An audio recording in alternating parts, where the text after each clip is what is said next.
Assalamu alaikum wa rahmatullahi wa barakatuh. Bienvenue de tout cœur sur la chaîne Motivation Islamique, un espace de lumière, de sagesse et d'amour pour tous ceux qui cherchent la vérité et la proximité avec le Très-Haut. 1. Le cri du cœur. Quand la douleur devient prière, il arrive un moment dans la vie où les mots se brisent avant même de naître, un moment où les phrases deviennent trop lourdes à porter, où la langue ne trouve plus la force de parler, parce que le cœur est en train de s'effondrer lentement, sous le poids invisible de ce que les autres ne verront jamais. Tu souris, mais à l'intérieur, tout se fissure. Tu continues à marcher, mais ton âme est restée en arrière, figée dans un cri silencieux que personne n'entend.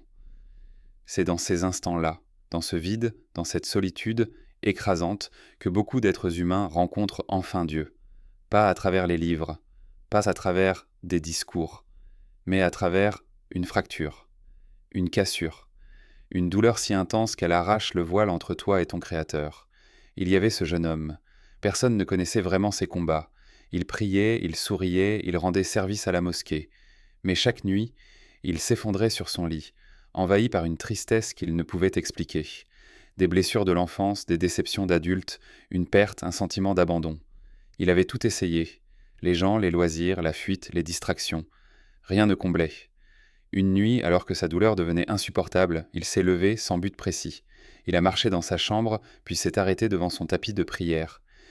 Il ne savait même pas quoi dire, alors il s'est simplement assis, a fermé les yeux et a laissé ses larmes parler.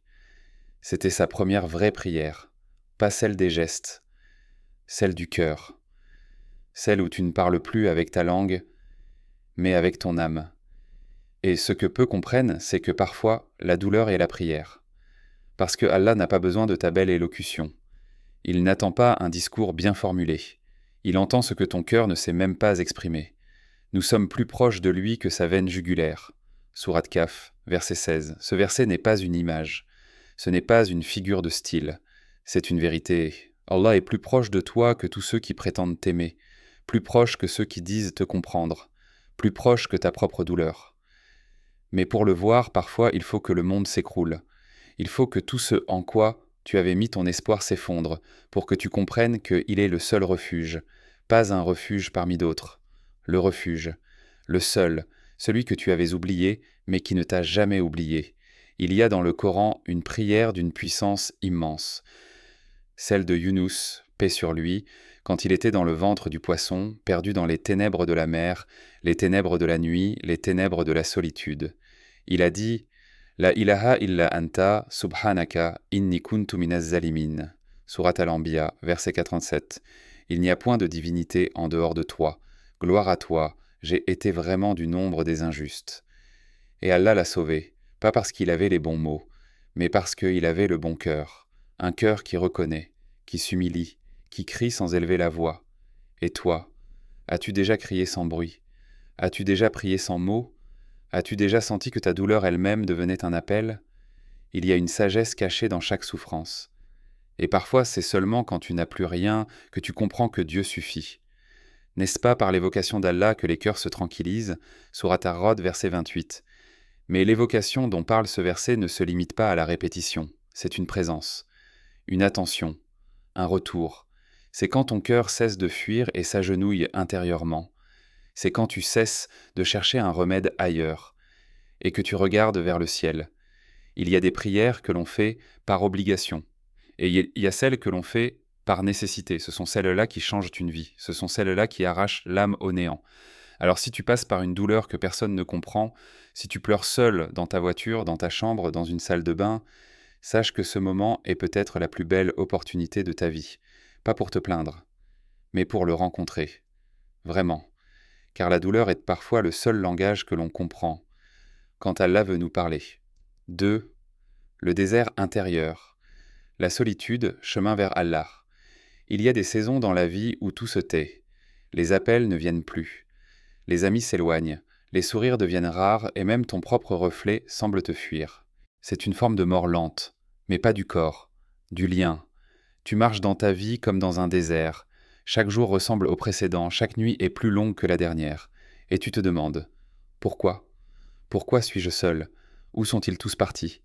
Pourquoi ai-je l'impression de ne plus exister pour personne? Mais parfois, le silence n'est pas un vide, C'est un appel, un retrait divin pour une rencontre sacrée. Il y avait un homme, il avait une vie remplie, des responsabilités, des amis, une famille, une routine. Et puis, tout s'est effondré. Divorce, licenciement, éloignement de ses enfants. Du jour au lendemain, son téléphone ne sonnait plus. Personne ne posait de questions. Il a commencé à haïr ce silence.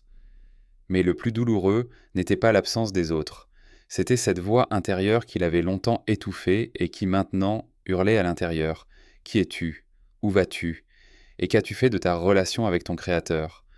Dans la solitude, il n'y a plus de distraction, plus d'échappatoire. Tu es seul avec toi-même, et c'est là que commence le voyage, le vrai. Regarde les prophètes, tous ont connu cette traversée du désert, au propre comme au figuré.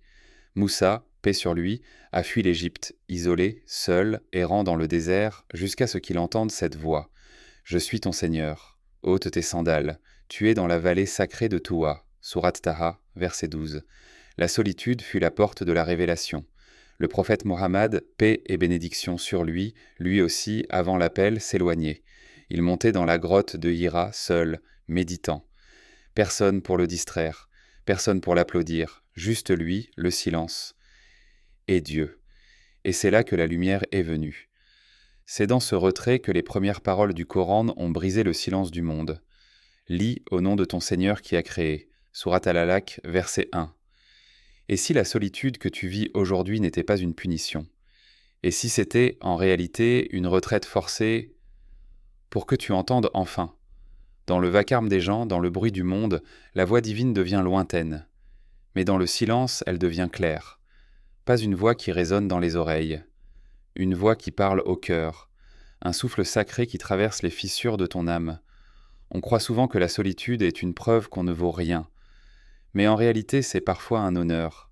Allah t'isole, non pas parce que tu es insignifiant, mais parce qu'il veut que tu regardes en face la seule présence qui ne t'a jamais quitté, la sienne. Le prophète, paix et bénédiction sur lui, a dit « Allah le Très-Haut dit « Je suis avec mon serviteur tant qu'il m'invoque et que ses lèvres remuent pour se souvenir de moi. » Rapporté par Al-Bukhari. Il n'a pas dit quand les gens sont autour de lui. Il n'a pas dit quand il réussit, quand il rit, quand il brille. Il a dit quand il m'invoque. Même seul. Même en larmes. Même dans le noir. Alors si tu te sens abandonné, demande-toi, qui cherches-tu dans ta solitude? Un humain? Ou celui qui a créé les humains? La solitude n'est pas toujours une punition. C'est parfois une guérison, une purification, une renaissance. Car tant que tu n'as pas appris à être seul avec Allah, tu n'as jamais vraiment connu la compagnie. Il y a une sagesse dans le fait d'être retiré du monde. Il y a une sagesse dans l'oubli des gens. C'est là que l'on apprend à se souvenir de Dieu. Un jour tu regarderas en arrière. Et tu comprendras que les moments où tu étais le plus seul étaient en réalité les moments où Allah était le plus proche. 3. Le feu purificateur, la douleur qui transforme, il faut le dire. La douleur détruit. Elle ne te laisse jamais intacte. Elle te prend quelque chose. Un rêve, une sécurité, un amour, un morceau de toi. Elle te dépouille. Mais peut-être que c'est là, dans ce dépouillement, que commence la véritable transformation. Regarde l'or. Il ne devient pur qu'en passant par le feu. Le feu n'est pas là pour le détruire. Il est là pour faire fondre ce qui ne mérite pas de rester. Il est là pour séparer l'essentiel de l'illusion. Et toi qu'as-tu laissé brûler? Combien de versions de toi se sont effondrées dans ce feu silencieux que personne ne voit, mais que tu portes chaque jour dans ton regard? Il y avait cette femme. Elle avait tout perdu. Son enfant, son mari, sa santé. En quelques mois, sa vie s'était vidée de tout ce qui la faisait tenir. Elle criait à Allah dans ses prières. Pas avec des mots doux, non, avec rage, avec larmes, avec révolte. Puis un jour, après des mois d'obscurité, elle s'est levée et a compris. Ce n'était pas elle qui avait perdu, c'était une partie d'elle qui devait mourir. La partie qui vivait dans l'attachement excessif, dans l'illusion du contrôle. La partie qui croyait qu'elle survivrait, à condition que tout aille bien. Elle a pleuré encore, mais plus de la même façon. Ce n'était plus un cri de détresse, c'était un cri de renaissance.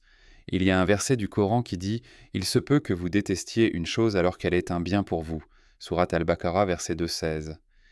Mais qui ose vraiment croire cela quand la douleur est vive? Qui ose dire merci au feu quand il consume ce que tu aimais le plus? Et pourtant, certains comprennent, pas tout de suite. Mais après, quand les cendres retombent, quand la fumée se dissipe, quand tu te regardes dans un miroir et que tu vois quelqu'un que tu ne reconnais pas, mais qui est enfin vrai. C'est dans la douleur que naît l'authenticité, c'est dans la douleur que tu arrêtes de jouer un rôle. Tu n'as plus l'énergie de faire semblant. Tu es brut, cassé, vrai. Et c'est là qu'Allah intervient, pas dans ta façade, dans ta fracture. Le prophète, paix et bénédiction sur lui, a dit « Allah est avec celui dont le cœur est brisé à cause de lui », rapporté par Al-Bayhaqi. Ces hadiths ne parlent pas de dépression sans sens. Ils parlent de ceux dont le cœur est brisé par la vie, et qui, au fond du gouffre, ne se tournent pas vers la haine ni vers le désespoir, mais vers leur Seigneur. Il y a une noblesse dans ceux que la douleur n'a pas rendus amers, mais lucides. Il y a une lumière dans les yeux de ceux qui ont tout perdu, sauf Dieu. Et si la douleur n'était pas une punition? Et si elle était un outil divin, un ciseau dans la main du Créateur, sculptant ton cœur pour qu'il devienne capable d'aimer vraiment, de croire sincèrement, de vivre pleinement? La plupart des gens vivent en surface. Ils ont peur de couler. Mais ceux qui plongent découvrent les trésors que la vie superficielle ne révèle jamais. Peut-être que la douleur est cette plongée. Peut-être que Allah ne voulait pas te punir, mais t'éveiller. Peut-être que ce qui t'arrache aujourd'hui est en train de t'alléger pour demain. Tu n'es pas ce que tu as perdu. Tu es ce que tu es devenu après avoir perdu. Et si ton cœur saigne encore, rappelle-toi, c'est peut-être dans ce sang que ton âme écrit enfin son véritable nom. 4. Le lever du cœur. Trouver Allah dans la douleur. Il y a une heure, juste avant l'aube, que les soufis appellent l'heure de la miséricorde, quand le monde dort encore mais que les anges s'activent, quand les douleurs se calment, les cœurs s'ouvrent, et que ceux qui ont souffert sentent, ne serait-ce qu'un instant, que tout a un sens. Tu ne sais pas pourquoi, mais tu respires mieux. Tu n'as pas de solution à tes problèmes, mais tu ressens une paix qui dépasse l'entendement.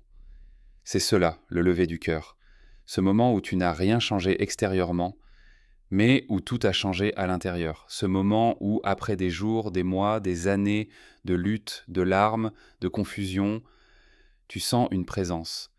Tu sens Allah, pas comme une idée, pas comme une croyance théorique, mais comme une réalité intime. Il y a ce verset que beaucoup connaissent, mais que peu comprennent jusqu'à ce qu'ils aient pleuré vraiment.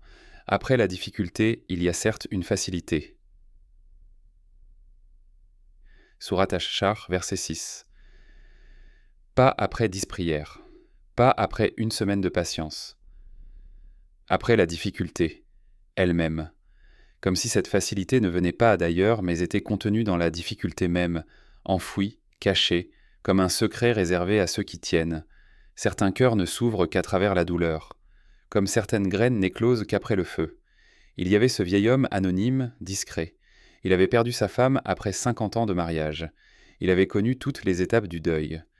Mais un jour, assis dans la mosquée, il a murmuré à un jeune homme en pleurs. « Tu sais, je pensais que j'allais mourir avec elle. Mais Allah m'a laissé en vie pour une raison. Je ne le connaissais pas avant. Maintenant, je vis avec lui, et c'est la première fois de ma vie que je suis vraiment vivant.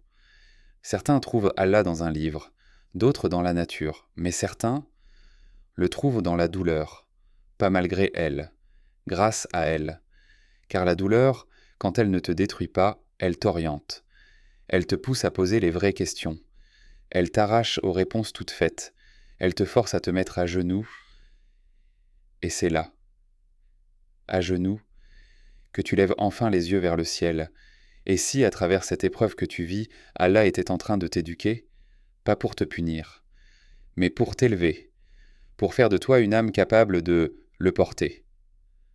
Le prophète, paix et bénédiction sur lui, a dit «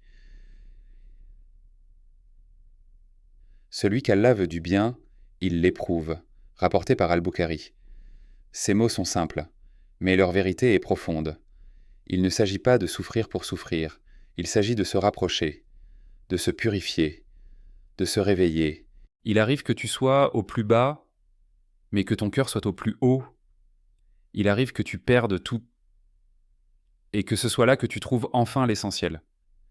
Et si ton cœur est en train de se lever aujourd'hui, même timidement, même dans l'ombre, sache que c'est déjà une victoire silencieuse, mais éternelle. Car dans un monde qui nous apprend à fuir la douleur, à la cacher, à la nier, toi tu l'as utilisée comme une boussole vers Dieu. Là où commence le vrai chemin, il y a des histoires qu'on n'écrit pas avec des mots, mais avec des larmes. Il y a des vérités qu'on ne comprend pas tant qu'on n'a pas souffert. Et il y a des rencontres avec Allah qui ne se produisent qu'au cœur de l'épreuve, au bord du précipice, là où il ne reste rien que lui. Ce témoignage, ce voyage dans la douleur, n'a pas pour but d'embellir la souffrance. Il ne s'agit pas de la glorifier, ni de prétendre que tout est facile. Non, ce serait mentir. Mais il s'agit de regarder cette douleur autrement. Non comme une fin, mais comme un passage. Non comme une condamnation, mais comme un appel. Dans chaque larme versée, il y a un secret. Dans chaque silence prolongé, il y a une opportunité. Dans chaque perte, chaque abandon, chaque chute, il y a une invitation. Reviens à moi. Allah ne promet pas un monde sans souffrance, mais il promet que la souffrance n'est jamais vide de sens. Il promet qu'il est là, dans l'obscurité, dans le vide, dans le feu, et surtout, dans la reconstruction. Il y a dans le cœur de celui qui a souffert une lumière particulière, discrète mais réelle, fragile mais éternelle. Cette lumière, c'est celle de ceux qui ont tout perdu, sauf leur lien avec Allah, et qui, justement parce qu'ils ont tout perdu, ont trouvé l'essentiel. Le monde te dit que tu ne vaux quelque chose que si tu réussis, si tu brilles, si tu plais, mais Allah te regarde quand tu pleures. Il t'écoute quand tu n'as plus les mots, il te cherche dans les moments où tu crois que tu ne vaux plus rien. Et il te dit, à travers chaque épreuve, « Je suis plus proche de toi que ta veine jugulaire ». Sourate Kahf, verset 16. Ce n'est pas dans les instants de facilité qu'on construit une foi solide, c'est dans la douleur que naissent les âmes fortes, c'est dans l'obscurité que brillent les cœurs sincères.